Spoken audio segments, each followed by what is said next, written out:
Reinkarnasi Kaisar Iblis Abadi. Bab 961. Penjara 10.000 pedang. Bersamaan dengan kata-kata yang tiba-tiba itu, niat pedang yang mengejutkan muncul entah dari mana. Dalam sekejap, pedang-pedang yang tak terhitung jumlahnya milik para murid dan pedang-pedang tersembunyi milik sekte di Sekte Qingtian tampak terpengaruh oleh gerakan itu dan kehilangan kendali, berkumpul di udara. Karena formasi perlindungan sekte telah diaktifkan, pedang-pedang itu menemui halangan saat bertemu dan saling bertabrakan dengan hebat. Bang bang bang. Ding ding ding. Beberapa pedang yang kualitasnya buruk langsung dihancurkan oleh kekuatan formasi perlindungan sekte, sedangkan pedang yang kualitasnya tinggi menembus lubang dan terbang keluar, berkumpul menjadi aliran pedang besar di langit. Ketika kekuatannya terakumulasi hingga batasnya, ia tiba-tiba jatuh seperti komet. Ledakan. Pukulan dahsyat itu tak terbendung, dan formasi pelindung sekte Qingtian langsung hancur berkeping-keping. Seluruh sekte mengalami guncangan yang tak terlukiskan, dan beberapa istana runtuh dan hancur. Berhenti. Para pemimpin sekte Qingtian tak bisa lagi diam. Beberapa kaisar abadi terbang keluar, memelototi Xiao Chen dan kelompoknya, dan bertanya, apa yang akan kalian lakukan? Penatua, selamatkan aku. Luo Qianying, yang disandra oleh Han Zhengwu, berteriak histeris. Qianying. Kaisar abadi terkemuka, seorang tetua tingkat 10, terkejut, lalu berteriak dengan marah, Han Zhengwu, lepaskan Qianying. Penatua, saya sungguh minta maaf, saya tidak bisa mengambil keputusan. Kata Han Zhengwu dengan serius. Xiao Chen melangkah maju dan berkata kepada orang-orang dari Sekte Qingtian, aku tidak ingin membunuh terlalu banyak orang. Mereka yang menyerah akan dimaafkan. Ini. Beberapa pria tua saling memandang. Mereka semua menyaksikan kekuatan Xiao Chen dalam menghancurkan formasi pelindung sekte dengan satu serangan barusan. Bahkan jika mereka bergabung, mereka tidak akan sebanding dengannya. Tetapi dapatkah fondasi abadi Sekte Qingtian benar-benar diserahkan kepada orang lain seperti ini? Ledakan. Tiba-tiba, aura mengerikan seperti gelombang besar meledak dari Sekte Qingtian, membuat semua orang bergidik. Aura ini. Para tetua Sekte Qingtian tampaknya telah menebak sesuatu dan melihat ke arah itu pada saat yang sama. Namun kemudian sesosok yang kuat dan tabah melangkah keluar dari ombak besar, perkasa dan tak kenal menyerah. Kakek. Luo Qianying sangat gembira saat melihat orang itu datang, seolah-olah dia telah melihat secercah harapan. Tetua Agung. Semua orang di Sekte Qingtian saling berpandangan, tidak terlalu terkejut, tetapi sangat khawatir.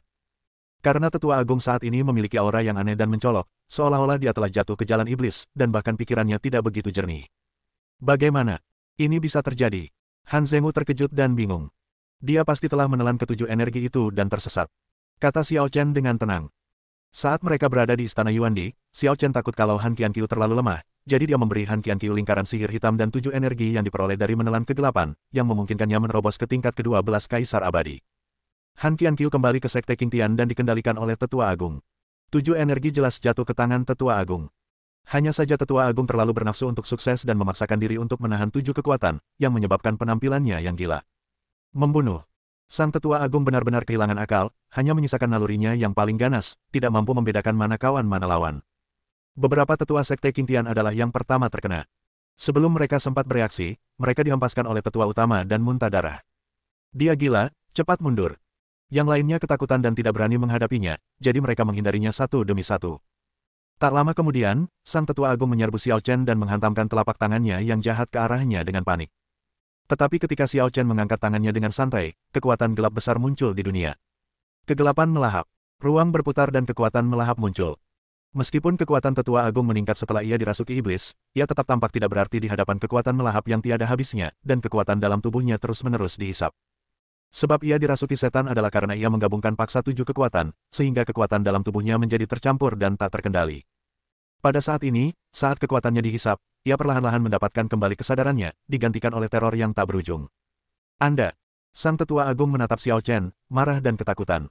Ular rakus menelan gajah. Xiao Chen berkata dengan acuh tak acuh dan mengayunkan pedangnya. Engah. Hujan darah berjatuhan, jiwa sang tetua agung hancur, dan tubuhnya yang hancur jatuh dari langit dan menghantam tanah tak bernyawa. Sang tetua agung terbunuh. Orang-orang dari Sekte Qingtian berada dalam kekacauan, sebagian lari ketakutan, dan sebagian lagi berlutut di tanah. Serah, kami bersedia menyerah. Dalam menghadapi kekuatan absolut, perlawanan tidak ada artinya, dan pada akhirnya, sebagian besar anggota Sekte Qingtian memilih untuk menyerah. Xiao Chen tidak berkata apa-apa dan membawa Ning Qingxuan melewati kerumunan dan masuk ke Sekte Qingtian. Di aula utama Sekte Qingtian, Xiao Chen berdiri dengan tangan di belakang punggungnya. Segera, Han Zhengwu tiba bersama Han Qianqiu dan Ouyang Zhenyu. Tuan Xiao. Keduanya membungkuk pada Xiao Chen bersama-sama, merasa lega. Selama periode ini, mereka ditempatkan dalam tahanan rumah oleh Sekte Qingtian, dan kebebasan pribadi mereka tidak dijamin, yang mana sangat menyakitkan. Untungnya, Xiao Chen datang dan menyelesaikan krisis bagi mereka. Han Qianqiu, seharusnya aku menghukummu atas semua ini, tapi aku memberimu kesempatan untuk menebus dosamu. Dalam setahun, aku ingin melihat penyatuan sejati alam abadi Changyan. Ya, kali ini aku pasti akan memenuhi harapan Tuan Xiao. Han Qianqiu berjanji dengan serius. Sebenarnya, dia bisa saja memimpin Sekte Qingtian untuk menyatukan alam abadi Changyan, tetapi Dong Fangyong dan Zhang Mofeng muncul di tengah jalan, membuatnya merasa tidak berdaya. Sekarang Dong Fangyong dan Zhang Mofeng telah dibunuh oleh Xiao Chen, tidak ada seorang pun di alam abadi Changyan yang dapat menghentikannya. Ouyang, kamu akan terus tinggal di Sekte Qingtian untuk membantu, kata Xiao Chen kepada Ouyang Senyu. Baik, Ouyang Senyu tentu saja menuruti perintah Xiao Chen. Xiao Chen menjelaskan beberapa hal lagi dan membubarkan semua orang. Ia juga bersiap untuk pergi bersama Ning Qingxuan. Tetapi dia tampaknya teringat sesuatu dan memanggil Nun Wuchen ke samping. Kaisar Xiao, apakah Anda punya instruksi? Wuchen gugup, tidak tahu mengapa Xiao Chen memintanya melakukannya sendiri. Apakah kamu dari kuil Changyu di negeri Dongeng Ziwei? Xiao Chen menatap Wuchen dan bertanya. Dia tentu tahu bahwa kuil Changyu adalah kekuatan yang disegani di negeri Dongeng Ziwei. Akan tetapi, saat dia menjadi kaisar abadi, Wuchen bukanlah guru nomor 1 di kuil Changyu, jadi dia belum pernah melihat Wuchen. Ya, Wuchen menjawab dengan tegas, saya memang dari kuil Changyu. Bagaimana situasi terkini di negeri Dongeng Ziwei? Tanya Xiao Chen lagi. Dia memiliki perasaan khusus terhadap negeri Dongeng Ziwei. Pada saat yang sama, negeri peri Ziwei juga merupakan negeri peri pertama di dunia peri, seperti ibu kota suatu negara di bumi, dan memiliki makna yang luar biasa. Tidaklah berlebihan jika dikatakan bahwa bahkan jika semua alam peri lainnya digabungkan, mereka mungkin tidak dapat menandingi alam peri Ziwei. 10 kaisar abadi saat itu sangat dihormati hanya karena mereka telah menyegel ras alien Netherworld bersama dengan Xiao Chen dan telah membuat prestasi yang luar biasa. Padahal, dari segi kultivasi dan ilmu bela diri saja, di negeri Dongeng Ziwei yang tersembunyi naga dan harimau berjongkok itu banyak sekali orangnya, yang tidak kalah hebat dari mereka. Misalnya, Zhang Mofeng. Berbicara tentang Zhang Mofeng, Xiao Chen masih memiliki sedikit keraguan di hatinya. Kultivasi orang ini benar-benar melampaui Kaisar Yuan, dan dia hanya selangkah lagi untuk mencapai ranah Kaisar Agung. Sungguh mengejutkannya. Mendengar ini, Wu Chen berpikir sejenak, lalu bertanya, apakah Kaisar Xiao tahu bahwa alam abadi Ziwei sekarang dalam keadaan semi tertutup, hanya mengizinkan pintu keluar dan tidak ada pintu masuk. Bab 962. Semi tertutup. Xiao Chen mengerutkan kening.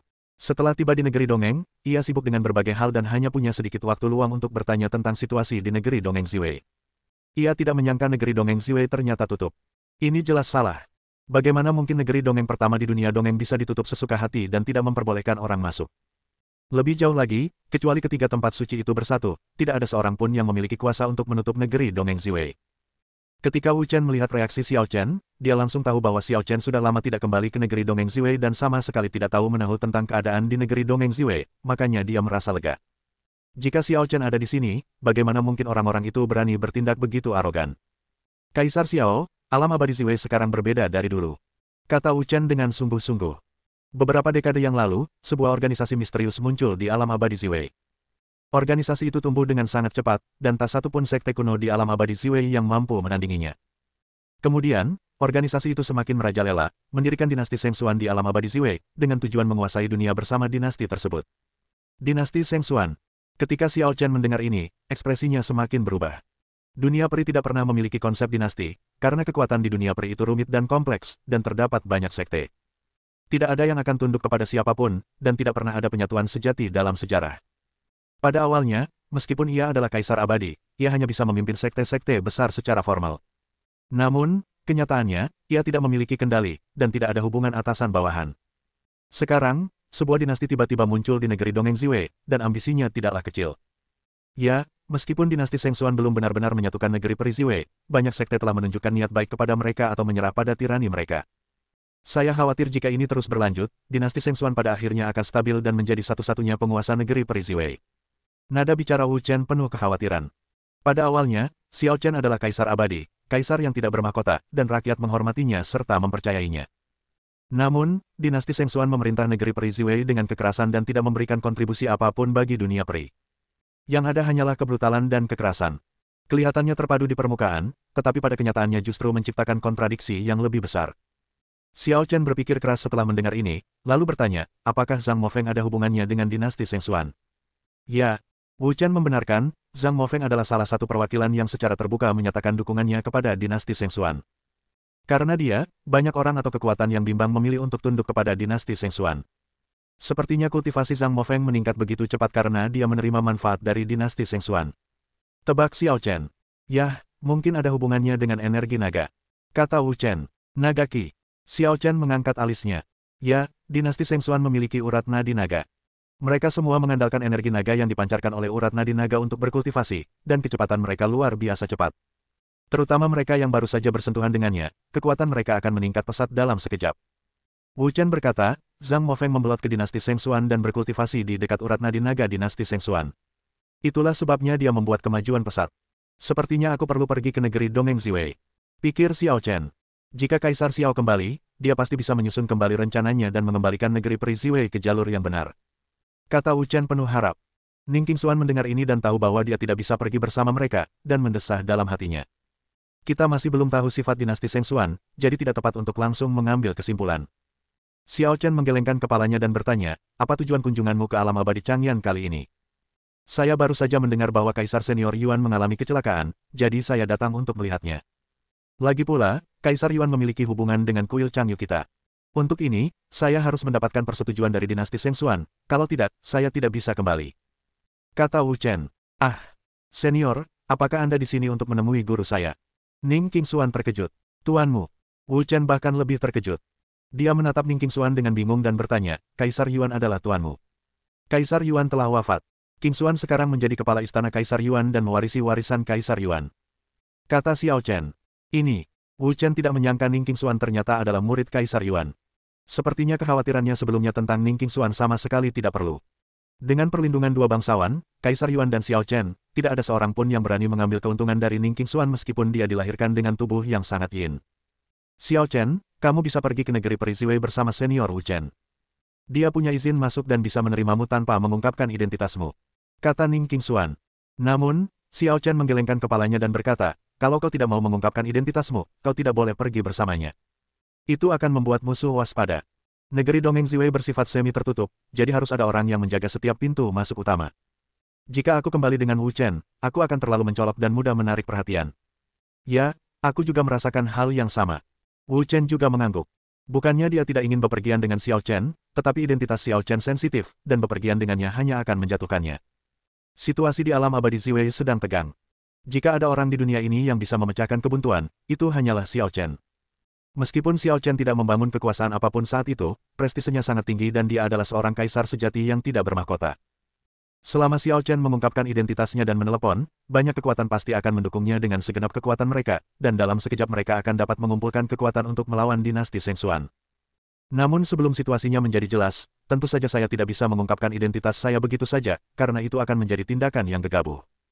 Xiao Chen jelas ingin mengamati situasi khusus dinasti Sengxuan sebelum membuat rencana apapun. Kalau begitu, berhati-hatilah saat kamu sendirian. Ning Qingxuan menatap Xiao Chen dengan mata indahnya, dan tiba-tiba merasa sedih yang tak dapat dijelaskan dalam hatinya. Karena pada saat ini, dia merasa Xiao Chen begitu kesepian dan merasa begitu dingin pada kedudukan yang begitu tinggi. Ketika menghadapi masalah sulit, Xiao Chen harus menghadapinya sendirian, tanpa ada seorang pun yang bisa berbagi beban atau berjuang bersamanya. Jangan khawatir, alam abadi Ziwei adalah wilayahku. Xiao Chen penuh percaya diri dan bertanya kepada Ning Qingxuan, apakah kamu masih menyimpan slip giok yang kuberikan terakhir kali? Tentu saja aku menyimpannya. Ning Qingxuan mengeluarkan slip giok dan melambaikannya di depan Xiao Chen. Slip giok ini diberikan kepadanya oleh Xiao Chen saat dia berada di istana Yuandi, dan dia menyimpannya sebagai harta karun. Baiklah, simpan saja. Aku khusus melatihnya dan benda ini menyimpan sebagian kekuatanku. Awalnya aku berniat memberikannya kepada Ye Yufei untuk membela diri, tapi dia sedang berlatih di suku roh dan aku belum melihatnya. Jadi, aku akan memberikannya kepadamu dulu. Aku akan membantunya menyempurnakannya lagi nanti. Kata Xiao Chen. Batu giok ini bukan batu giok biasa. Batu ini terbuat dari kalsedon dingin berusia 10.000 tahun. Sekalipun ia menyempurnakannya, akan membutuhkan banyak usaha dan tidak dapat diproduksi secara massal. Namun, seperti kata pepatah, ada harga. Efektivitas sesuatu yang telah Anda usahakan dengan sungguh-sungguh untuk disempurnakan tentu akan berbeda. Selama Ning Qingxuan membawa benda ini, tidak ada seorang pun yang bisa menyakitinya. Aku akan menyimpannya baik-baik. Ning Qingxuan merasakan betapa berharganya batu giok ini dan tanpa sadar mengeratkan genggamannya. Setelah menjelaskan beberapa hal mendasar, Xiao Chen mengirim Ning Qingxuan kembali ke istana Yuandi, dan dia pergi ke negeri Dongeng Ziwei sendirian. Bab 963. Negeri Dongeng Ziwei, alam liar yang terpencil. Ledakan, ledakan, ledakan. Dua sosok dengan tingkat kultivasi yang sangat tinggi terlibat dalam pertempuran sengit, pedang saling beradu, cahaya perak menyambar, guntur bergemuruh, dan bumi retak dan runtuh inci demi inci karena tidak mampu menahan tekanan. Dua orang yang sedang bertarung dengan sengit, seorang pria dan seorang wanita, keduanya tampak sangat muda. Pemuda itu berpakaian ungu, memegang pedang emas yang tak tertandingi, dan sangat bergairah dengan pedang itu. Meskipun ia tidak menggunakan jurus khusus apapun, tebasan dan sayatannya yang asal-asalan menunjukkan dominasinya. Wanita itu mengenakan atasan kuning, anggun dan berwibawa, dengan gerakan tubuh yang luar biasa, dan ia bergerak dengan ringan dan anggun. Meskipun tidak sekuat pemuda berbaju ungu, ia mampu bertarung dengan mudah menggunakan pedangnya. Lian Qingtong, apa gunanya kau menghindar terus? Kalau kau punya nyali, datang dan lawan aku langsung. Pemuda berbaju ungu memiliki banyak kekuatan, tetapi dia tidak dapat berbuat apa-apa terhadap wanita berbaju kuning, jadi dia berteriak frustrasi. Kekuatan adalah keahlianmu, kecepatan adalah keahlianku. Dalam duel yang adil, ini adalah pertarungan kekuatan. Biarkan aku menantangmu dalam kontes kekuatan. Kalaupun kau menang, apa gunanya? Lian Qingtong berkata dengan nada dingin, dengan sedikit nada meremehkan, lagi pula, kaulah yang bersikeras bersaing denganku, tapi aku tidak mau repot-repot denganmu. Kalau kau tidak mau bertarung, aku akan pergi. Setelah mengatakan itu, Lian Qingtong berbalik, seolah hendak pergi. Tunggu. Teriak pemuda berjubah ungu itu, aku punya satu jurus terakhir. Kalau kau masih bisa menghindarinya, kita hentikan hari ini. Kita lihat saja. Lian Qingtong mengambil pedang dan bersikap serius. Meskipun dalam hatinya ia tahu betul bahwa kekuatan pemuda berbaju ungu itu sama kuatnya dengan dirinya. Jika ada yang tidak hati-hati, akan terjadi bencana. Oleh karena itu, dia harus berhati-hati dan fokus serta mengerahkan segenap kemampuannya saat menghadapi gerakan terakhir pemuda berpakaian ungu itu. Ini jurus pedang terkuat yang pernah kukuasai. Sebenarnya, jurus ini belum sempurna, tapi hari ini, aku akan membuat pengecualian dan membiarkanmu menyaksikannya. Pemuda berbaju ungu itu bertekad untuk menang, dan dia bekerja keras untuk meningkatkan kekuatan fisiknya dan melampaui batasnya. Dalam sekejap, pedang emas itu menyambar dengan cahaya pedang yang tak tertandingi, menarik guntur hebat dari 9 langit, dan kekuatan penghancurnya menjungkirbalikkan warna kuning misterius itu. Xuan Huang Yi Zidao. Dikatakan sebagai teknik pedang, tetapi lebih seperti kekuatan magis. Pemuda berpakaian ungu itu menebas dengan pedangnya, dan kekuatan dahsyat menghantam Lian Qingtong. Lian Qingtong tampak serius saat melihat ini. Jangkauan pembunuhan pisau ini begitu luas sehingga tidak dapat dihindari hanya dengan keinginan. Namun, Lian Qingtong tidak malas mengejar ketenaran. Tidak ada bayangan di semua arah. Lian Qingtong menggunakan keterampilan tubuhnya yang tak terlihat dan tanpa jejak dan tiba-tiba menghilang dari tempat itu. Pemuda berpakaian ungu itu mengerutkan kening dan mengamati dengan indera spiritualnya, tetapi tetap tidak dapat mendeteksi apapun. Napasnya hilang. Pemuda berbaju ungu itu terkejut. Dia tidak menyangka Lian Qingtong baru saja melarikan diri. Ini pasti cara yang sangat ampuh untuk menyembunyikan tubuhnya. Benar saja, setelah 3 detik hening, teriakan dingin terdengar. Pedang Senjue. Lian Qingtong yang telah menghilang tiba-tiba muncul kembali di atas kepala pemuda berpakaian ungu itu, dan gaya pedang yang tak tertandingi tiba-tiba muncul, seindah bintang yang bergeser di langit, menakjubkan dan luar biasa. Pemuda berpakaian ungu itu tanpa sadar mengayunkan pedangnya untuk membela diri, tetapi jelas dia melangkah terlalu lambat dan luput dari mata pedang itu. Mendesis. Energi pedang yang indah merobek sepotong kain dari pemuda berpakaian ungu. Meski hanya sepotong kain, pemenangnya sudah ditentukan. Ningtian, kau kalah. Lian Qingtong menatap pemuda berjubah ungu itu dengan ekspresi dingin. Kekuatan memang kekuatanmu, tapi juga kelemahanmu. Saat kau bertindak keras kepala dan menggunakan kemampuan terkuatmu, kau ditakdirkan untuk gagal. Dalam pertarungan sungguhan, mengandalkan kekuatan kasar saja tidak cukup. Kamu perlu mengalaminya. Lian Qingtong berkata demikian sambil menyimpan pedangnya. Dia dan Ningtian hanya bersaing sebagai jenius, bukan pertarungan hidup dan mati. Kalau tidak, jika dia tidak membunuh Ningtian dengan tebasan pedang itu, setidaknya dia akan melukainya dengan serius. Tidak. Tidak mungkin, bagaimana mungkin aku gagal? Aku sudah lama bersiap untuk mengalahkanmu. Ningtian jelas tidak bisa menerima kenyataan ini. Dikalahkan oleh Lian Qingtong di daftar naga sejati selalu menjadi masalah di hatinya. Untuk mengalahkan Lian Qingtong, dia berlatih keras dalam pengasingan selama beberapa tahun, dan akhirnya memiliki keyakinan untuk menemukan Lian Qingtong hari ini untuk membalas penghinaannya. Namun, kekalahan lainnya memberikan pukulan berat pada harga dirinya. Ningtian, kaulah jenius nomor 1 Paviliun Xixiao. Kau bahkan tak bisa menerima kegagalan kecil ini. Aku hanya bisa bilang kau tak lebih baik dari ini. Lian Qingtong mencibir, tidak mau repot-repot berdebat dengan Ningtian, berbalik dan ingin pergi. Tunggu.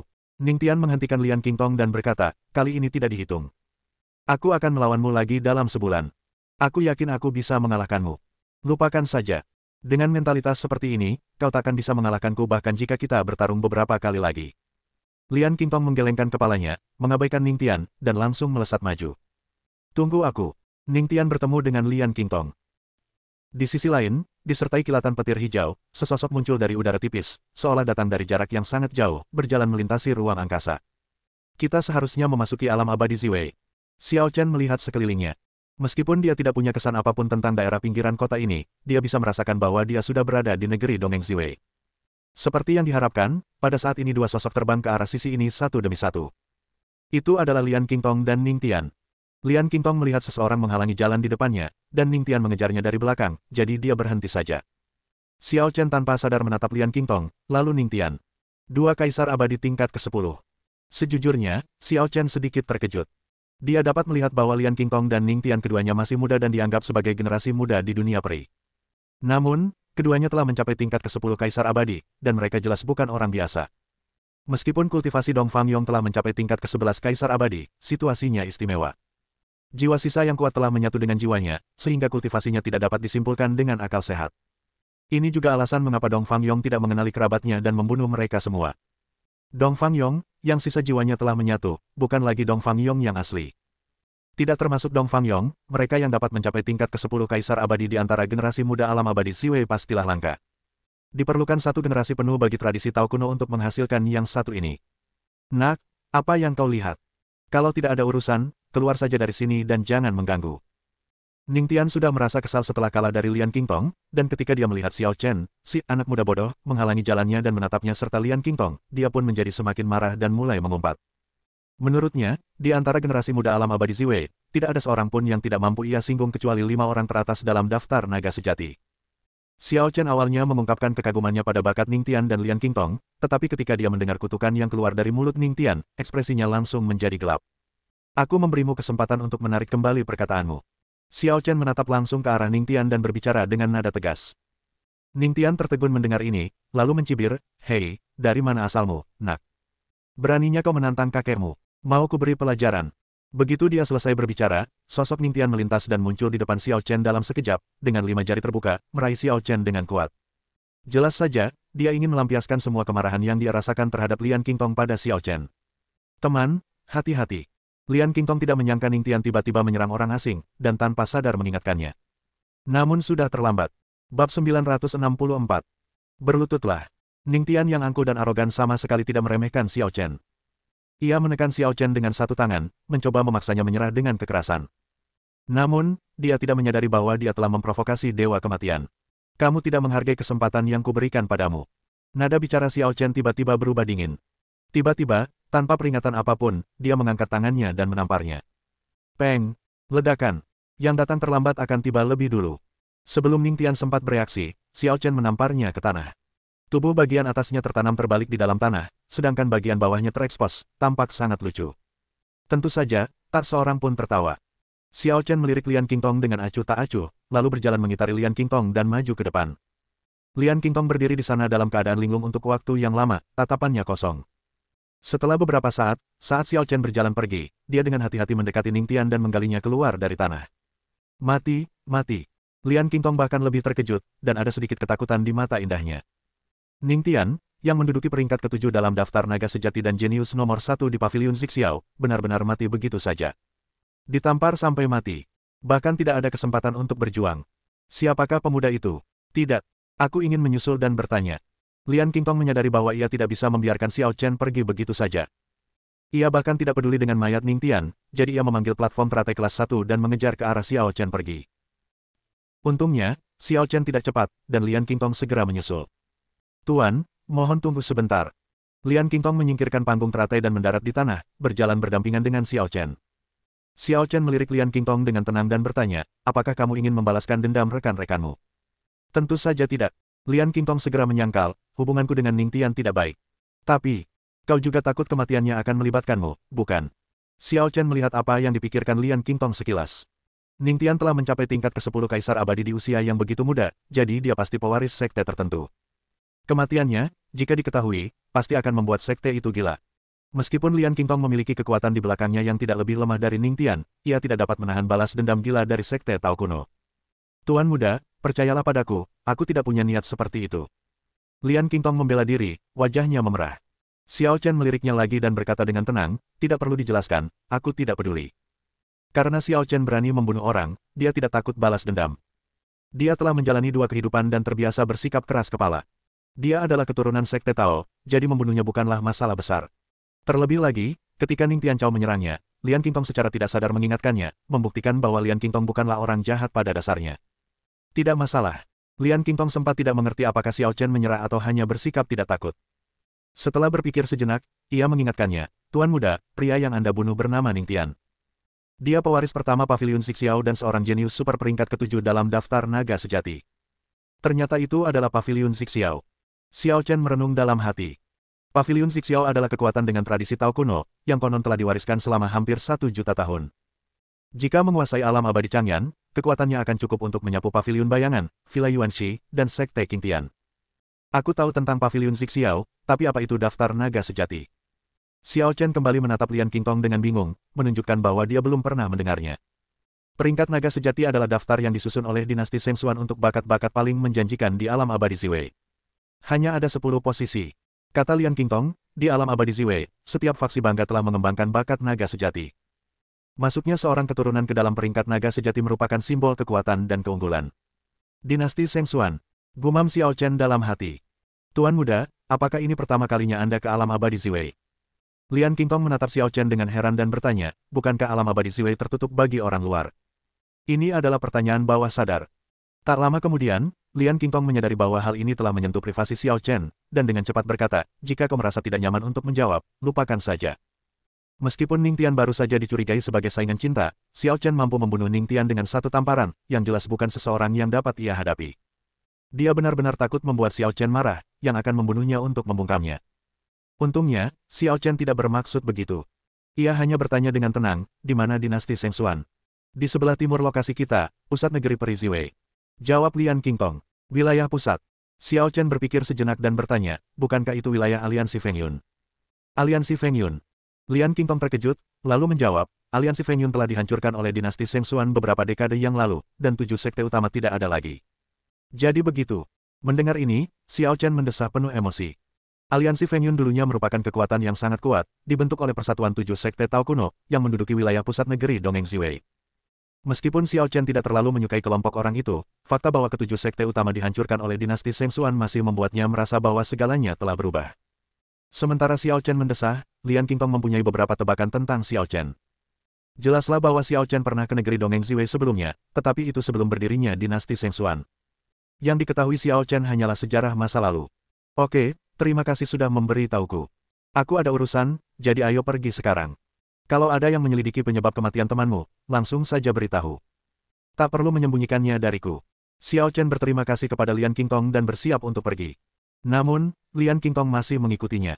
Mengapa kamu masih mengikutiku? Tanya Xiao Chen. Tuan muda, kali ini saya tidak akan mengikuti Anda. Sebaliknya, kami, keluarga Lian, akan pergi ke kota Liu Guang, yang terletak di pusat negeri peri Ziwei. Kami juga akan pergi ke arah yang sama. Kata Lian Qingtong lemah. Aku mengerti. Kalau begitu, mari kita pergi bersama. Xiao Chen tidak peduli. Xiao Chen memasuki negeri Dongeng Ziwei kali ini, pertama untuk menyelidiki situasi dinasti Sheng Xuan, dan kedua untuk melihat-lihat dengan suasana nostalgia. Karena itu, dia tidak terburu-buru. 2 hari kemudian, keduanya tiba di kota Liu Guang. Karena kedekatannya dengan dinasti Sheng Xuan, kota Liu Guang juga telah menjadi kota tingkat pertama yang populer dan makmur. Semua pasukan yang ditempatkan di sini kurang lebih memiliki bayang-bayang tradisi Tao kuno di belakang mereka. Misalnya, Xiao Chen tahu bahwa ada rumah lelang Huatian yang sangat terkenal di kota Liu Guang, yang termasuk dalam lembah Yanlong. Mengapa rasanya ada begitu banyak orang?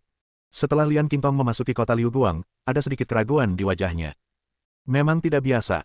Xiao Chen juga menyadari keanehan itu. Kota Liu Guang dulu makmur, tapi ada batasnya. Sekarang, jumlah wisatawan asing di kota ini meningkat setidaknya 3 kali lipat. Lian Qingtong tidak mengerti mengapa ini terjadi. Pada saat itu, sekelompok penjaga kota yang sedang menjaga ketertiban umum merasakan kehadiran Lian Qingtong dan menghampirinya. Mereka memberi hormat dan berkata, "Salam, Nona." Lian Qingtong mengangguk santai dan bertanya, apakah ada sesuatu yang terjadi baru-baru ini? Mengapa ada begitu banyak orang?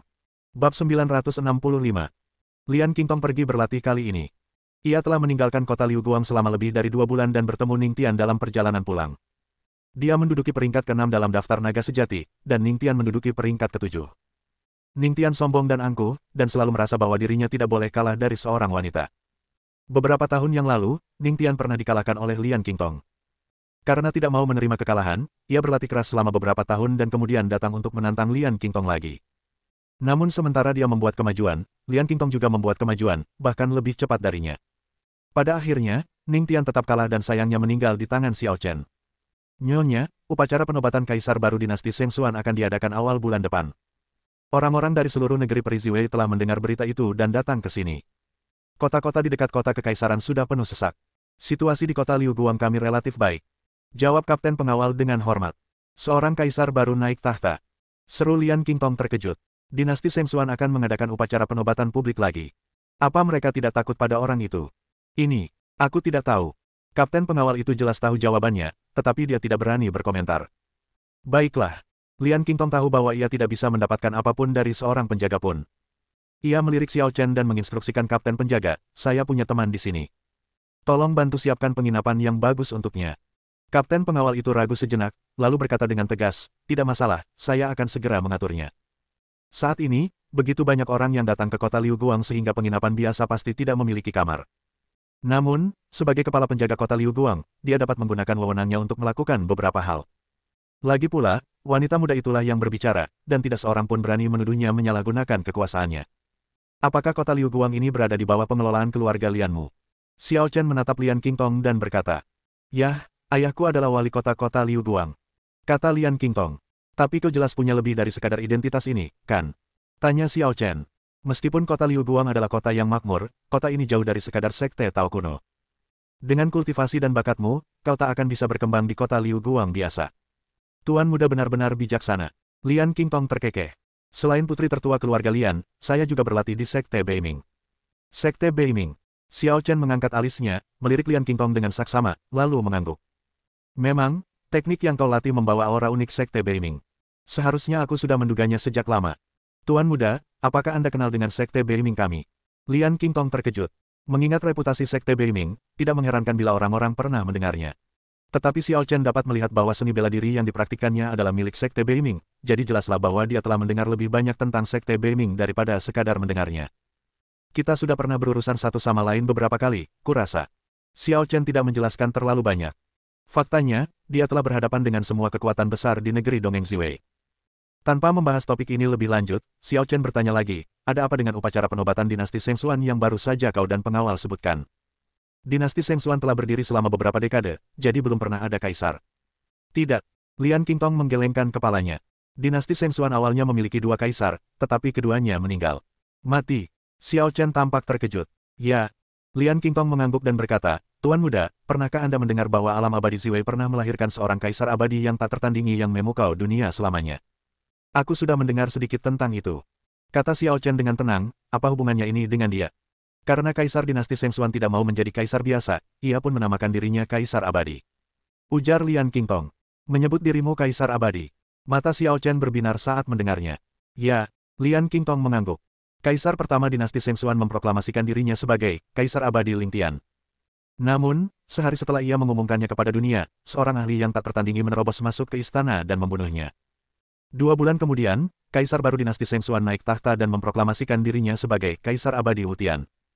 Namun, saat upacara penobatan, ahli tak tertandingi itu muncul kembali, menerobos barisan pembunuh yang dibentuk oleh banyak orang kuat dinasti Sheng Xuan, membunuh kaisar abadi Wu Tian, dan melarikan diri. Berbicara tentang ini, ekspresi Lian Qingtong berapi-api, dan matanya penuh dengan kekaguman dan pemujaan. Dinasti Sheng Xuan begitu kuat sehingga banyak sekte kuno harus tunduk dan memberi penghormatan kepadanya. Namun, ada seorang pria kuat tak tertandingi yang berdiri di antara langit dan bumi yang tidak pernah menganggap serius dinasti Sheng Xuan. Tidak peduli berapa banyak pertahanan yang kau buat atau berapa banyak persiapan yang kau lakukan, dia bisa datang dan pergi dengan bebas. Tidak seorang pun dapat menghentikan orang yang ingin dibunuhnya. Menarik. Xiao Chen juga sangat tertarik saat mendengar ini. Banyak orang yang sombong dan sembrono di dunia ini, tetapi sedikit sekali orang yang benar-benar mampu memandang rendah segala hal, tidak terkekang, dan tidak terkalahkan. Pria yang disebutkan Lian Qingtong muncul 2 kali di depan umum untuk membunuh kaisar dinasti Sheng Xuan. Dia sangat gila. Apakah kamu tahu siapa orang itu? Xiao Chen bertanya pada Lian Qingtong. Lian Qingtong menggelengkan kepalanya, pria kuat tak tertandingi itu selalu muncul dalam jubah hitam, tak pernah memperlihatkan wajah aslinya, jadi tak seorang pun tahu siapa dia. Setelah jeda sejenak, dia melanjutkan, tapi dia pasti punya alasan lain mengenakan jubah hitam, dan itu bukan karena dia takut dikenali. Xiao Chen tertawa terbahak-bahak saat mendengar ini. Penjelasan Lian Qingtong yang tergesa-gesa menunjukkan bahwa dia sangat mengagumi pria misterius dan berkuasa itu dan tidak akan menoleransi kekurangan apapun. Karena jika orang awam mendengar bahwa pria kuat misterius itu mengenakan jubah hitam yang menutupi seluruh tubuhnya, mereka secara tidak sadar akan berpikir bahwa dia takut identitasnya terungkap dan takut diburu oleh dinasti Shengsuan setelahnya, yang akan sangat merusak citranya. Kesombongan sejati yang membenci segala sesuatu adalah kesombongan yang tidak suka menyembunyikan kepalanya dan memperlihatkan ekornya, dan bahkan lebih tidak takut lagi terhadap pembalasan. Namun, Lian Qingtong tidak menyangka pria kuat misterius itu takut. Ia justru percaya bahwa itu karena gaya dan kepribadian pria kuat misterius itu. Meskipun aku tidak tahu identitas spesifiknya, kupikir dia berteman dengan mantan kaisar abadi. Kata Lian Qingtong tiba-tiba. Oh, bagaimana kamu tahu? Tanya Xiao Chen. Itu karena makhluk sakti itu telah membunuh 2 generasi kaisar dinasti Shengsuan. Kata Lian Qingtong, pertama kali, ketika Kaisar Ling Tian memproklamasikan dirinya sebagai kaisar abadi, makhluk sakti itu muncul dan membunuhnya dalam 3 gerakan. Setelah itu, ia tampak sangat kecewa, mengatakan bahwa Kaisar Ling Tian sama sekali tidak pantas menyandang gelar kaisar abadi. Kedua kalinya, saat upacara penobatan Kaisar Wu Tian, ia menyatakan dirinya sebagai kaisar abadi Wu Tian. Makhluk sakti itu murka dan muncul kembali untuk membunuhnya. Ia juga memperingatkan dinasti Shengsuan saat itu juga bahwa siapapun yang berani menyatakan diri sebagai kaisar abadi lagi, ia akan membunuh mereka semua. Ia juga berkata bahwa ia hanya mengakui satu kaisar abadi, dan tak seorang pun di dunia ini yang layak dibandingkan dengannya. Setelah mengatakan ini, Lian Qingtong menatap Xiao Chen dan berkata, aku yakin kau pasti bisa menebak siapa kaisar abadi yang diakui oleh pria kuat itu, kan? Ketika Xiao Chen mendengar ini, dia terkejut, dan ide lain muncul di benaknya. Mungkinkah itu dia? Menurut uraian Lian Qingtong, dan sikap arogan yang memandang rendah segalanya, perlahan-lahan ia menyatu dengan wajah lain yang dikenalnya dalam benak Xiao Chen.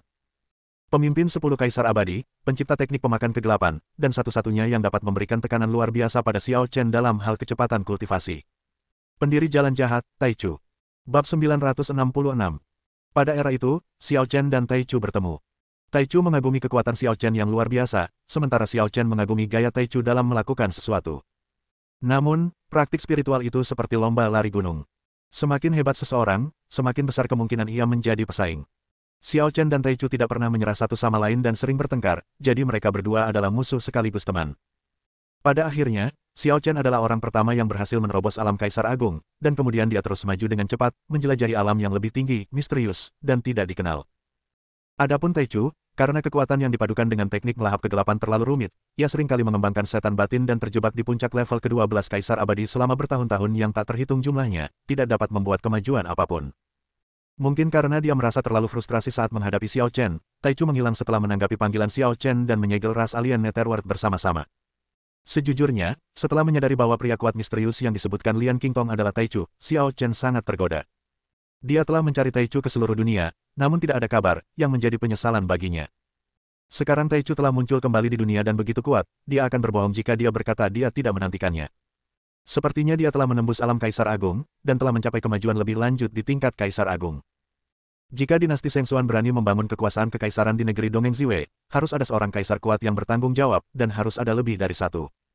Taichu mampu memasuki ruang kosong dan membunuh 2 kaisar 2 kali, yang menunjukkan kekuatannya yang mengerikan dan keyakinannya yang mutlak.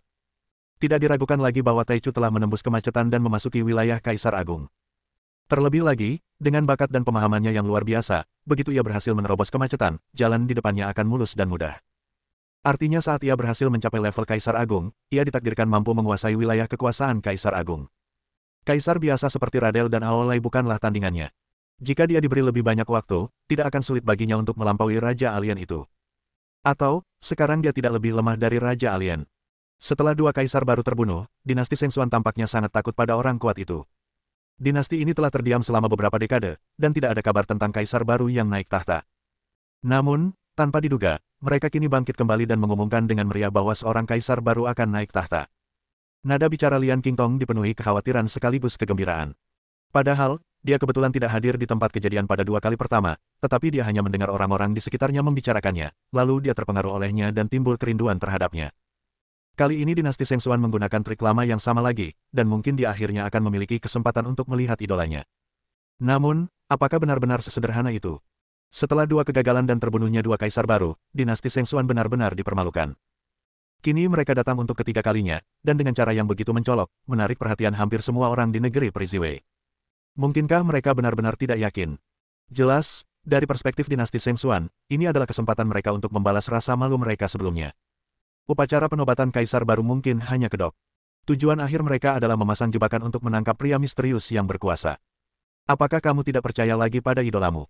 Kata Xiao Chen sambil tersenyum menatap Lian Qingtong. Dinasti Sengsuan jelas sudah siap kali ini. Upacara penobatan hanyalah jebakan. Aku khawatir dia akan kalah jumlah dan jatuh ke dalam perangkap dinasti Sengsuan. Lian Qingtong memang khawatir. Jangan khawatir, kalau dia benar-benar meremehkan dunia, dia tidak akan menganggap serius rencana dinasti Sengsuan. Kata Xiao Chen sambil tersenyum tipis, kesombongan yang sesungguhnya adalah pergi ke Gunung Harimau meskipun kau tahu ada harimau di sana. Yah, aku juga yakin dia tidak akan kalah dari dinasti Sengsuan. Kata Lian Qingtong sambil tersenyum setelah memikirkannya. Tuan, aku sudah menyuruh seseorang untuk menyediakan akomodasi untukmu. Jika kau membutuhkannya, silakan tinggal. Jika tidak, kau bisa pergi kapan saja. Terima kasih. Xiao Chen merasa nyaman berbicara dengan Lian Qingtong, jadi dia tidak menolak. Dia berencana untuk tinggal di kota Liu Guang sampai awal bulan depan, dan mungkin dia akan melihat Taichu muncul saat itu. Setelah menenangkan Xiao Chen, Lian Qingtong pergi. Lagi pula, ia baru saja kembali dari pelatihan dan perlu melapor kepada keluarga dan sekte. Ia memiliki urusan sendiri dan mustahil baginya untuk selalu bersama Xiao Chen. Tidak seorang pun mengganggunya, jadi Xiao Chen senang menyendiri dan mulai berkeliaran di sekitar kota Liu Guang. Mengapa tidak pergi ke rumah lelang Huatian? Di kehidupan sebelumnya, Xiao Chen pernah datang ke kota Liu Guang. Saat itu, rumah lelang Huatian memiliki barang yang menarik minatnya, dan ia pun ikut menawar. Sekarang saat saya mengunjungi kembali tempat lama itu, saya merasa nostalgia. Mungkin tidak banyak ahli tingkat atas yang ditempatkan di rumah lelang Huatian, tetapi tidak seorang pun berani memprovokasi rumah lelang Huatian, karena rumah lelang Huatian adalah industri lembah Yanlong Tao kuno. Tradisi Tao yang mampu memperoleh pijakan di negeri Dongeng Ziwei telah diwariskan setidaknya selama ratusan ribu tahun dan telah menghasilkan orang-orang kuat setingkat kaisar. Meskipun para kaisar agung itu tidak lagi berada di mata publik, mereka pasti meninggalkan sejumlah prajurit kekaisaran yang sangat kuat, yang cukup kuat untuk mengintimidasi pihak lain dan mencegah mereka menyerang. Tuan, selamat datang di rumah lelang Huatian. Ada yang bisa saya bantu? Xiao Chen baru saja melangkah masuk ke rumah lelang. Meskipun ada banyak orang di rumah lelang, seorang pelayan segera maju untuk menyambutnya dan bersikap sangat sopan. Harus dikatakan bahwa ada alasan mengapa rumah lelang Huatian adalah yang terbaik di negeri Dongeng Ziwei. Apapun latar belakangnya, kualitas layanannya menyenangkan. Apakah kamu mengadakan lelang hari ini? Tanya Xiao Chen. Maaf, kami tidak mengadakan lelang hari ini, tetapi akan ada lelang besar 7 hari lagi. Anda bisa kembali 7 hari lagi. Kata pelayan itu meminta maaf. Kalau begitu, aku mau lihat-lihat barang lainnya saja. Aku tidak butuh keramahanmu. Xiao Chen mundur ke pilihan terbaik berikutnya. Rumah lelang tidak menyelenggarakan lelang setiap hari, tetapi biasanya menjual berbagai barang, seperti halnya kamar dagang. Lobi di lantai 1 sebagian besar ditempati oleh bisnis jasa.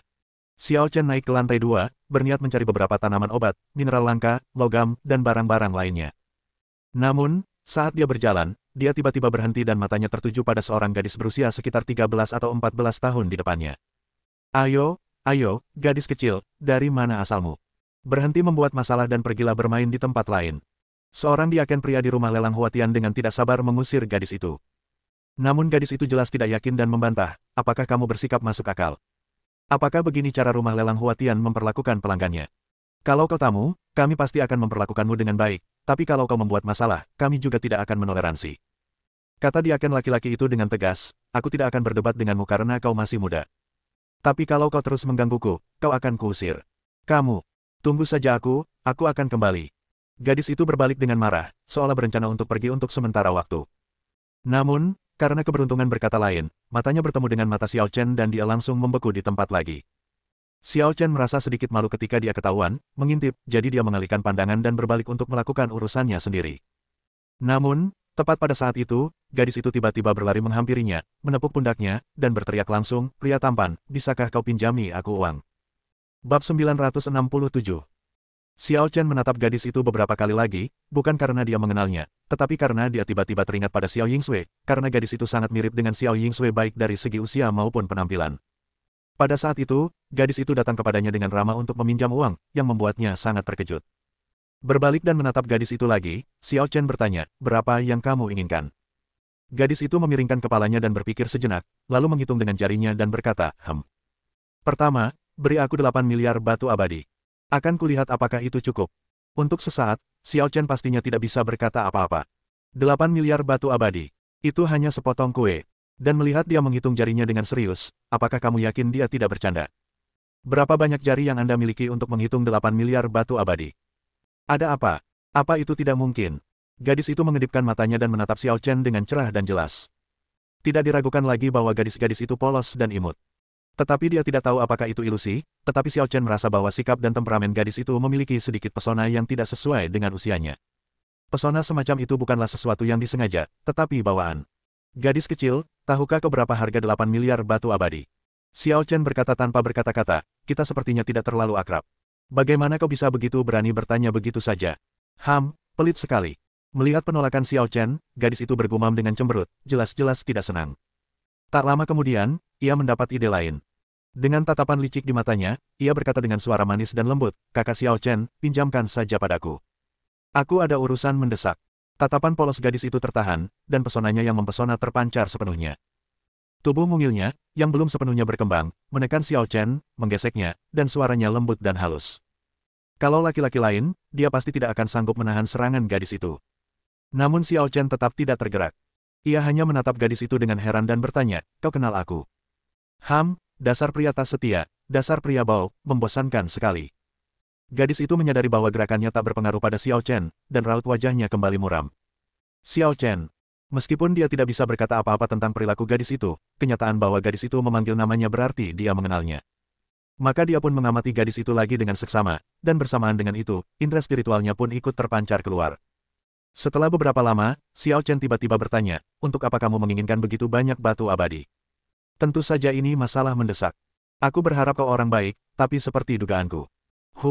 Gadis itu memutar matanya ke arah Xiao Chen. Mendengar ini, Xiao Chen tiba-tiba mengulurkan tangan dan mengetuk kepala gadis itu sambil berkata, jika aku bukan orang baik, kamu pasti sudah ditangkap berkali-kali. Gadis itu terkejut ketika mendengar hal itu dan bertanya dengan heran, kamu mengenaliku? Xiao Chen tidak menjawab secara langsung, tetapi bertanya, katakan padaku, untuk apa kau menginginkan 8 miliar batu abadi? Mendengar ini, gadis itu tampak sedih dan berkata, sahabat baikku terluka dan sekarat. Aku sudah membawanya ke banyak dokter, tetapi tak satu pun yang bisa menyembuhkannya.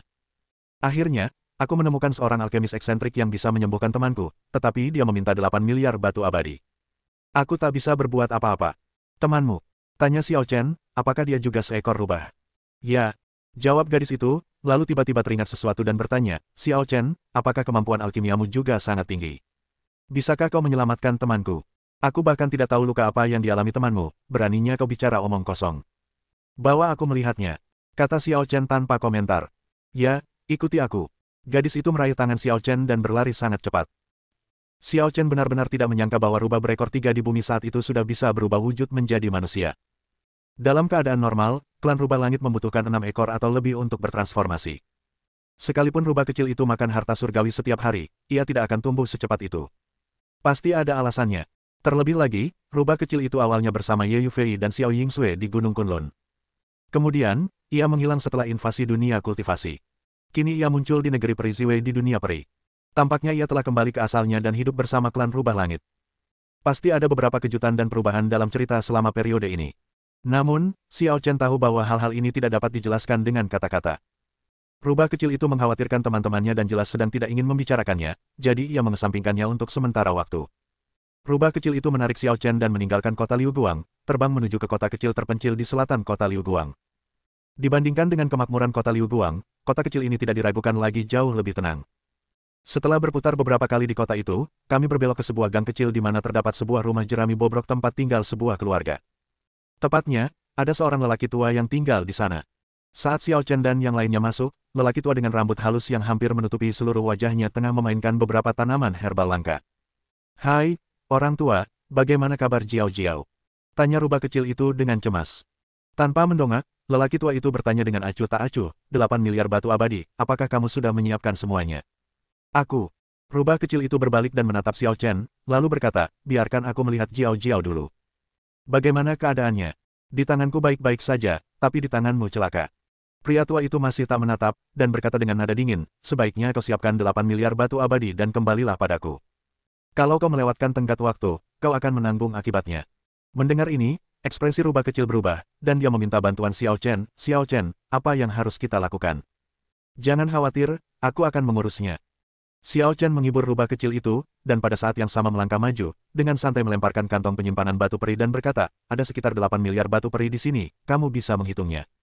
Saat bepergian di negeri dongeng, batu peri terkadang memang diperlukan, jadi Xiao Chen memiliki hampir 10 miliar batu peri di tubuhnya.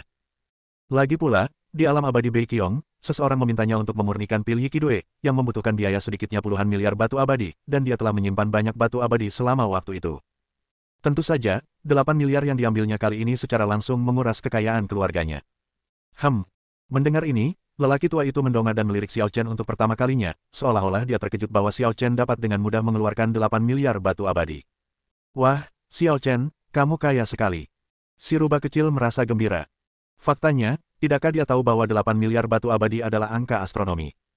Dia berlari ke rumah lelang Huatian untuk meminta bantuan dan mengambil harta termahal di tubuhnya sebagai jaminan, tetapi itu hanya beberapa puluh juta batu peri, yang tidak cukup. Sekarang Xiao Chen dengan santai mengeluarkan 8 miliar, yang berarti luka Jiao Jiao bisa disembuhkan. Jangan terlalu cepat senang. Sekalipun kita punya 8 miliar, orang-orang mungkin tidak mau membantu kita. Kata Xiao Chen dengan nada tegas. Kenapa? Ekspresi rubah kecil itu membeku, dan dia menatap lelaki tua itu. Pak tua, kenapa kau tidak mengambil uang itu dan menyembuhkan luka Jiao Jiao? Rambut lelaki tua itu menutupi wajahnya, tetapi cahaya suram berkilat di matanya yang keruh. Ia mendengus, aku tiba-tiba berubah pikiran. Aku tidak menginginkan 8 miliar batu abadi ini. Kau boleh mengambilnya kembali. Apa? Si rubah kecil hendak kehilangan kesabarannya saat itu juga. Namun Xiao Chen menghentikannya dan berkata kepada lelaki tua itu, seperti dugaanku, 8 miliar batu abadi adalah angka astronomi bagi orang biasa, tetapi bagi seorang kaisar dan, itu benar-benar seperti setetes air di lautan. Kau sama sekali tidak kekurangan batu abadi, jadi tujuan awalmu bukanlah batu abadi, kan? Kaisar dan, rubah kecil itu tercengang ketika mendengarnya. Mata lelaki tua itu menjadi gelap ketika mendengar hal ini. Bab 968. Siapakah kamu dan beraninya kamu mengetahui identitasku? Orang tua itu menatap Xiao Chen dengan dingin, nadanya jelas tidak bersahabat. Dia bersembunyi dan akhirnya menemukan tempat di mana dia bisa hidup bebas dan nyaman, tetapi dia tidak akan membiarkan kehidupan yang damai ini terganggu. Coba tebak. Senyum muncul di bibir Xiao Chen. Bajingan tua, apakah menurutmu 8 miliar tidak cukup? Kata rubah kecil dengan marah. 8 miliar bukanlah jumlah yang sedikit, tapi bagiku, batu abadi hanyalah debu dan tak berguna sama sekali. Kata lelaki tua itu acuh tak acuh. Lalu apa maumu? Tanya rubah kecil itu dengan marah. Jelas, dia menginginkanmu. Kata Xiao Chen dengan terkejut. Mendengar ini, rubah kecil itu langsung membeku seperti kelinci ketakutan, menyilangkan tangan di dada dengan ekspresi jijik, tak tahu malu sekali. Kupikir kau guru senior, tapi ternyata kau mesum. Betapapun baiknya sikap lelaki tua itu, ia begitu marah hingga tubuhnya gemetar dan janggutnya berdiri. Ia berkata dengan marah, kalian berdua, berhentilah bicara omong kosong di sini dan merusak reputasiku.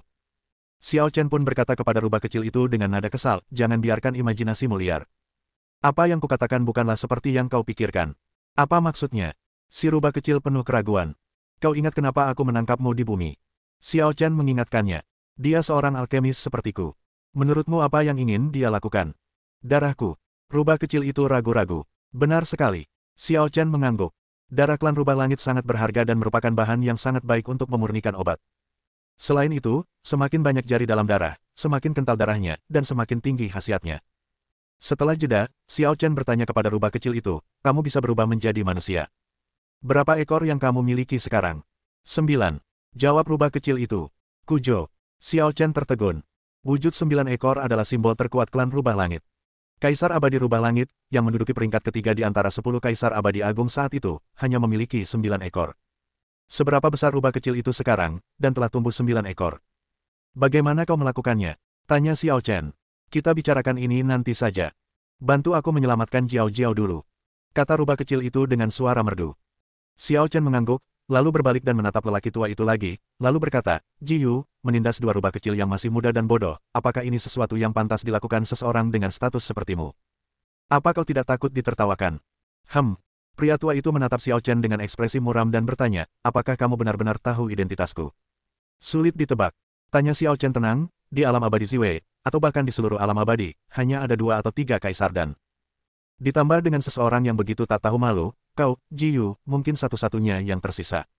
Lancang. Jiyu sangat marah dan membanting meja batu tempat obat di depannya digiling. Auranya mungkin telah melonjak keluar dan menyapu Xiao Chen. Namun Xiao Chen tidak rendah hati ataupun sombong, dia tetap teguh seperti batu, mengabaikan penindasan Jiyu. Dia juga tampaknya menggunakan sebagian kekuatannya untuk melindungi rubah kecil itu, sehingga rubah kecil itu juga tidak terluka. Guru. Jiyu terkejut, lalu mencibir, saya salah. Ternyata Anda punya bakat terpendam. Tidak apa-apa, kata Xiao Chen santai. Hei, Pak Tua, kenapa kau begitu tidak masuk akal? Kata rubah kecil itu dengan marah. Aku sudah memberimu uang, tapi kau tidak menginginkannya.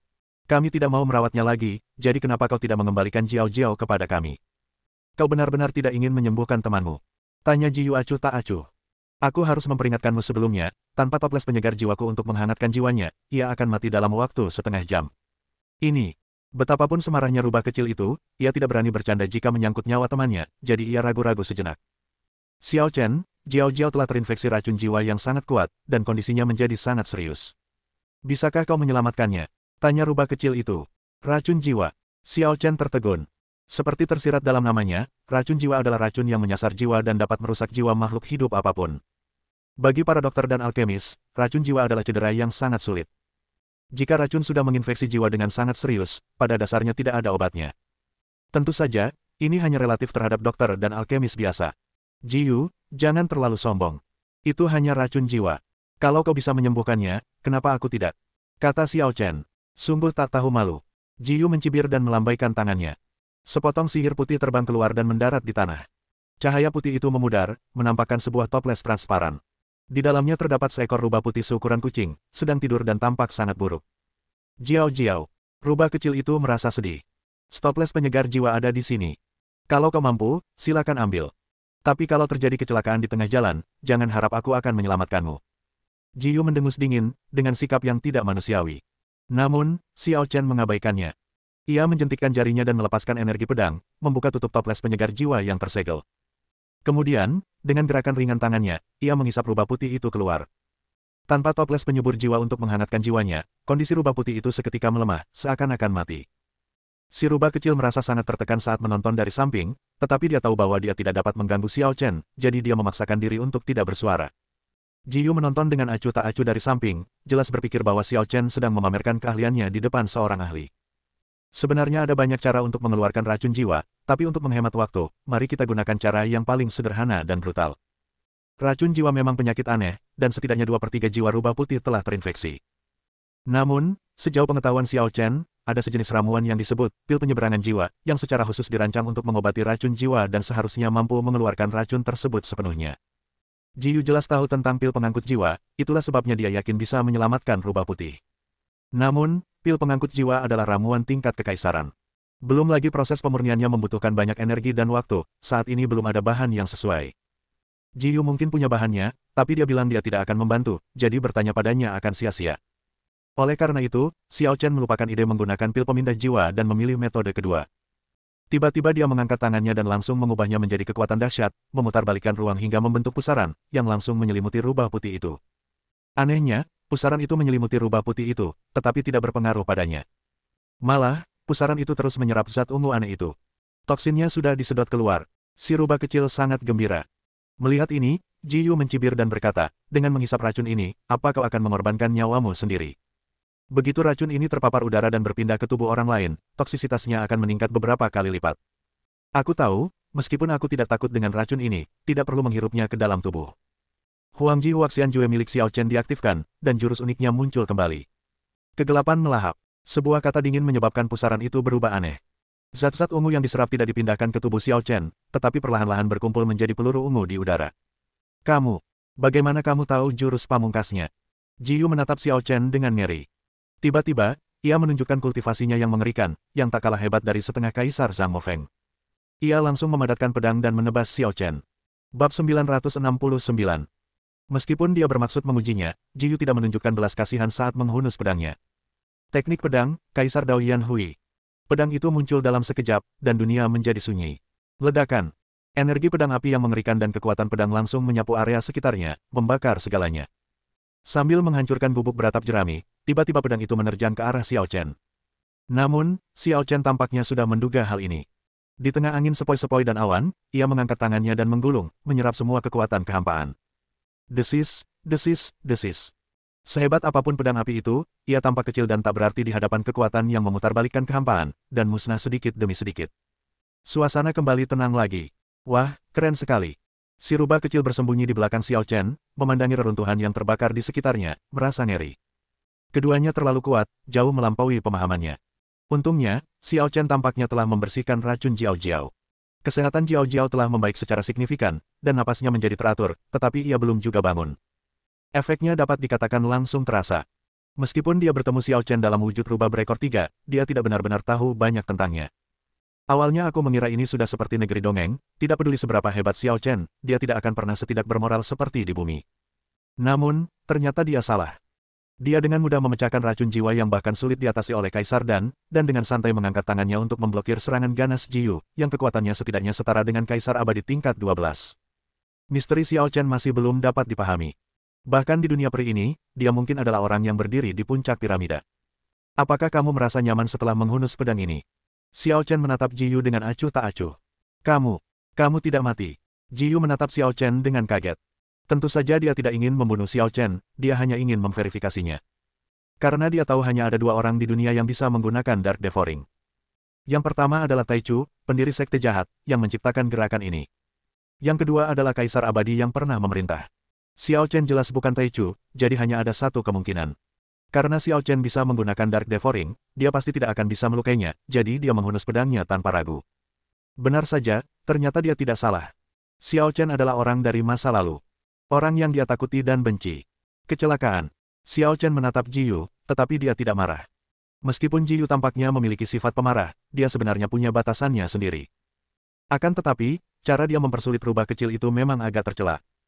Jelas, dalam pandangan Jiyu, rubah kecil itu tidak akan mampu menghasilkan 8 miliar batu peri apapun yang terjadi, dan akhirnya akan memohon bantuannya. Ketika rubah kecil putus asa, ia akan menyarankan agar rubah kecil itu tinggal di sana dan mengeluarkan darahnya setiap hari untuk dijadikan obat. Rubah kecil itu pasti setuju. Kejutan, aku sangat terkejut. Jiyu memastikan identitas Xiao Chen dan tiba-tiba tertawa terbahak-bahak. Bocah, kau selalu tak terduga. Mendengar ini, Xiao Chen berkata, kupikir kau akan selalu membenciku dan tidak ingin melihatku kembali. Dahulu kala, Jiyu merupakan orang yang paling berkuasa di negeri peri Ziwei dan alkemis nomor 1 di dunia peri. Sejak jatuhnya 2 raksasa Danta, dialah satu-satunya kaisar dan yang masih hidup. Namun, dia kemudian bertemu dengan Xiao Chen, dan mula-mula dia kalah dalam ilmu bela diri, kemudian kalah lagi dari Xiao Chen dalam ilmu alkimia yang dia banggakan, sehingga sempat patah semangat untuk beberapa saat. Sejak saat itu, emosinya menjadi aneh dan murung. Dapat dikatakan bahwa di antara 10 kaisar abadi, hubungannya dengan Xiao Chen adalah yang paling tegang. Dulu aku memang merasa kesal, tapi lama-kelamaan aku sadar kalau aku cuma menghindari kenyataan. Seharusnya aku merasa beruntung punya saingan sepertimu dalam hidupku. Nada bicara Jiyu cukup emosional. Dia telah dikalahkan oleh Xiao Chen baik dalam cara abadi maupun cara alkimia, dan dia merasa sangat kesal. Kemunculan Xiao Chen benar-benar menutupi kecemerlangannya dan membuatnya menjadi seperti foil. Saat itu, ia berharap Xiao Chen menghilang sepenuhnya. Namun, ketika saya memikirkannya sekarang, saya merasa konyol dan malu. Merupakan hal yang membahagiakan untuk bertemu dengan lawan dalam hidup, karena hanya dengan cara inilah Anda dapat memiliki motivasi dan ruang untuk berkembang. Jika orang lain lebih baik darimu, berusahalah sekuat tenaga untuk melampaui mereka. Melarikan diri hanyalah tanda kepengecutan, yang akan membuat orang menjadi korup dan terpuruk, dan mereka tidak akan pernah bisa mencapai jalan yang agung. Senang sekali kau berpikir begitu. Ucapan Jiyu benar-benar membuat Xiao Chen menatapnya dengan kagum. Aduh, alam abadi takkan bertahan tanpamu. Jiyu mendesah, sekarang ras alien telah berkuasa, semua kekuatan besar perlu bersatu dan mengumpulkan kekuatan yang cukup untuk mengalahkan ras alien. Dan kaulah satu-satunya yang bisa menyatukan kekuatan jahat ini. Kau memakaikan topi sebesar itu padaku, dan kau sama sekali tidak mempertimbangkan perasaanku. Kata Xiao Chen tanpa daya. Haha, semakin besar kemampuannya, semakin besar pula tanggung jawabnya. Kaisar Xiao, kau memang punya kemampuan untuk mengetahui segalanya, tapi sayang sekali kalau tidak menggunakannya untuk mengalahkan alien. Jiyu tanpa malu-malu melemparkan tanggung jawab itu kepada Xiao Chen. Kita bicarakan nanti saja. Aku akan campur tangan dalam urusan ras alien, tapi aku masih menunggu dan mengamati. Xiao Chen menghela napas, semuanya tidak sesederhana kelihatannya. Saat menghadapi ras yang tidak dikenal, kita tidak boleh bertindak gegabah. Baiklah, Kaisar Xiao benar. Jiyu mengerti maksud Xiao Chen dan berjanji, aku akan tutup mulut soal identitas Kaisar Xiao. Sebenarnya, tidak perlu begitu. Mungkin aku hanya sosok kecil di mata orang lain. Kata Xiao Chen sambil tersenyum. Itulah titik fatal mereka. Kata Jiyu penuh percaya diri, meremehkan siapapun boleh saja, tapi meremehkan Kaisar Xiao adalah awal kehancuran mereka. Mendengar ini, Xiao Chen pingsan dan berkata, Jiyu, aku tidak tahu kamu begitu takut pada sanjungan. Mungkin aku terlalu bersemangat melihat Kaisar Xiao kembali. Kata Jiyu sambil terbatuk kering. Jadi kalian berdua saling kenal. Tanya rubah kecil itu tanpa berkata apa-apa, lalu mengapa kalian bertengkar tadi? Anak kecil mana tahu. Kita sudah saling kenal bertahun-tahun. Bagaimana mungkin kita menunjukkan rasa sayang kalau kita tidak bertengkar saat bertemu? Kata Xiao Chen serius. Selera yang buruk. Gerutu rubah kecil itu. Temanmu, aku akan mengembalikannya. Xiao Chen menyerahkan rubah putih di tangannya kepada rubah kecil itu dan bertanya, ngomong-ngomong, siapa namamu sekarang? Bagaimana aku harus memanggilmu? Seperti Yan Sue, panggil aku Xiao Bai. Tidak, kata rubah kecil itu dengan wajah memerah, panggilan seperti itu sungguh memalukan. Namaku Ye Yanyao sekarang. Ye Yanyao. Tanya Xiao Chen dengan ekspresi aneh di wajahnya. Nama yang aneh, ya. Siapa yang memberimu nama itu? Nenek, seru rubah kecil itu. Nenek, Xiao Chen tertegun. Ya, dia juga rubah langit berekor 9 sepertiku, dan kekuatannya bahkan lebih kuat dari kalian berdua. Gumam rubah kecil itu. Mendengar ini, Xiao Chen menatap Jiyu. Menatap dunia peri, mereka hanya dapat memikirkan satu orang yang memiliki rubah surgawi ekor 9 yang kuat.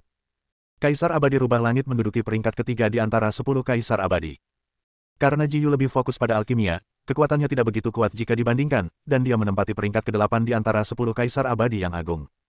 Setelah bertahun-tahun, tingkat kultivasi Jiyu sebanding dengan semi-Kaisar Zhang Mofeng. Sangat mungkin bahwa Kaisar Abadi Rubah, seperti Teichu, juga telah menerobos ke ranah Kaisar Agung. Bab 970.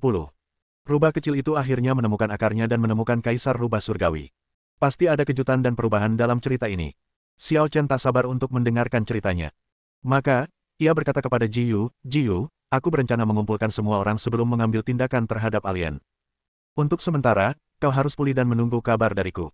Hubungannya dengan Jiyu tegang, tapi itu hanya relatif. Namun dia yakin bahwa selama dia mengangkat tangannya dan memanggil mantan rekan-rekannya, mereka akan segera menanggapi panggilannya. Haha, tak sabar menantikannya. Jiyu tertawa, dengan nada gembira dalam suaranya. Adegan pertarungan dengan ras alien Netherworld masih terekam jelas dalam ingatanku. Meskipun pertempuran itu sangat brutal bagi ke-10 orang itu kecuali Xiao Chen, tidak diragukan lagi itu adalah pertempuran yang paling mendebarkan, mengasyikkan, dan tak terlupakan bagi mereka semua. Jika saja aku bisa melawan pertempuran seperti itu lagi di kehidupan ini, aku akan mati tanpa penyesalan. Xiao Bai, ikutlah denganku, ada yang ingin kutanyakan padamu. Kata Xiao Chen kepada Ye Yanyao. Ye Yanyao langsung mengeluh, panggil namaku. Tidak, kau rubah. Nama ini terlalu canggung. Xiao Chen menggelengkan kepalanya dan menolak, paling-paling aku boleh memanggilmu Xiao Yao. Aku membencimu, pria kanker heteroseksual. Ye Yanyao memegang rubah putih Jiao Jiao di satu tangan dan memamerkan taring dan cakarnya ke arah Xiao Chen dengan tangan lainnya. Hal ini membuat Xiao Chen tertawa terbahak-bahak. Meskipun ia telah berubah menjadi bentuk manusia, sifatnya tidak hilang. Saya ingat ketika saya membiarkan rubah kecil itu berdarah, ia juga suka memperlihatkan gigi dan cakarnya kepada saya. Tentu saja ini bukan kemarahan yang sebenarnya, ini lebih seperti tsundere. Aku tak percaya begitu banyak waktu berlalu dalam sekejap mata. Jiyu terus hidup menyendiri di kota kecil itu. Meskipun gubuk beratap jeraminya baru saja diratakan dengan tanah, dengan kemampuannya, ia bisa saja membangun gubuk baru. Xiao Chen membawa Ye Yanyao kembali ke penginapan kota Liu Guang, memasuki ruangan, menutup pintu, dan membentuk formasi isolasi. Saudara Xiao Chen, kau tidak sedang merencanakan sesuatu yang buruk, kan? Ye Yanyao kembali bersikap nakal dan merayu Xiao Chen dengan menggoda. Tunggu sampai tubuhmu matang dulu baru mencoba ini padaku. Aku bukan pedofil, kata Xiao Chen dengan nada kesal. Jangan percaya begitu. Suster Yingsui juga bertubuh seperti anak kecil, hampir sama denganku, dan kau masih sangat menyukainya. Ye Yanyao mendengus, Suster Yingsui jelas-jelas sengaja tidak tumbuh dewasa untuk mempertahankan citramu. Kekacauan macam apa yang sedang kau pikirkan? Xiao Chen memegang dahinya dengan tangannya. Ia akhirnya mengerti apa artinya menjadi anak nakal. Hehe, tepat sekali. Apa kau malu? Ye Yanyao menutup mulutnya dan tertawa. Tapi setelah mengatakan itu, aku ingin berterima kasih padamu kali ini.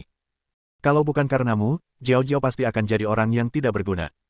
Tanpa aku pun, Jiyu bisa menyelamatkannya. Kau hanya perlu berkorban sedikit dan memberinya lebih banyak darah. Kata Xiao Chen, baiklah, kita tidak usah bahas ini lagi.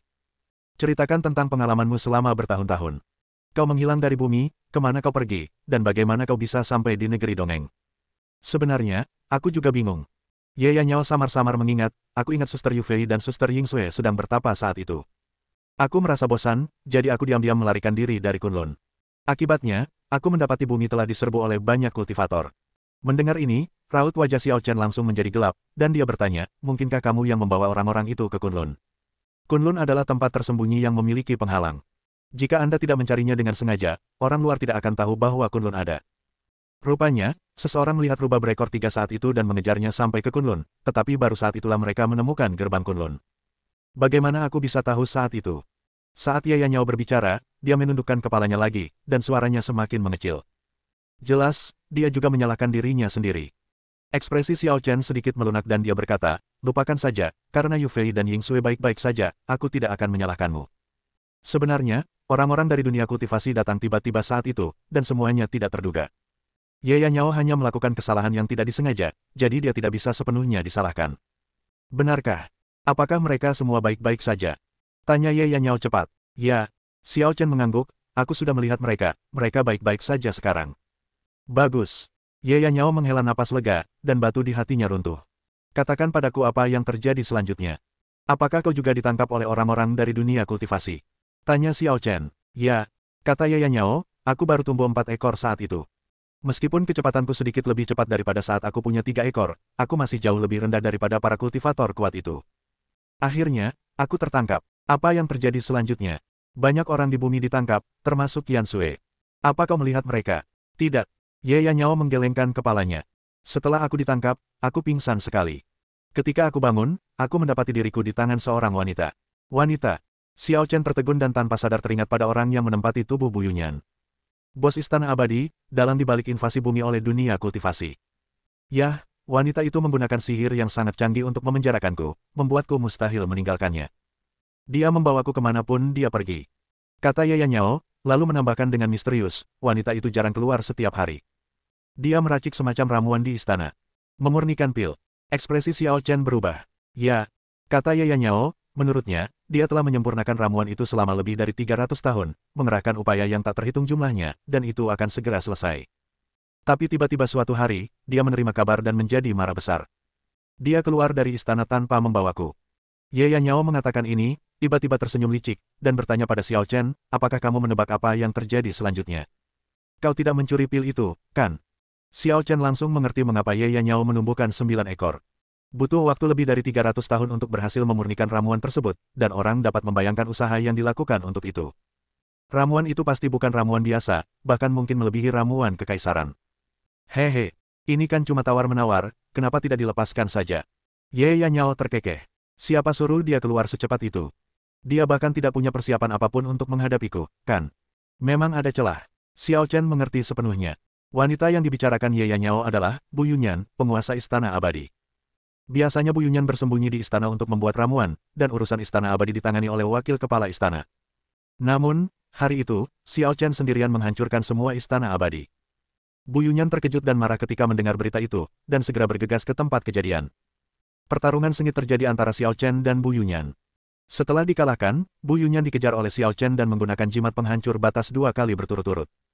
Ia tidak tahu ke ruang mana ia diteleportasi, dan akan sulit baginya untuk menemukan jalan kembali untuk sementara waktu. Selama waktu ini, Ye Yanyao mengambil kesempatan untuk mencuri pil tersebut. Setelah kau menelan pil itu, kau perlahan berevolusi menjadi monster berekor 9. Tanya Xiao Chen. Evolusinya tidak bertahap. Hanya dalam 1 hari, ia berubah dari 4 ekor menjadi 9. Kata Ye Yanyao dengan rasa takut yang masih tersisa, khasiat obat pil itu mengerikan. Aku hampir meledak saat meminumnya, tapi untungnya aku berhasil bertahan. Bersambung.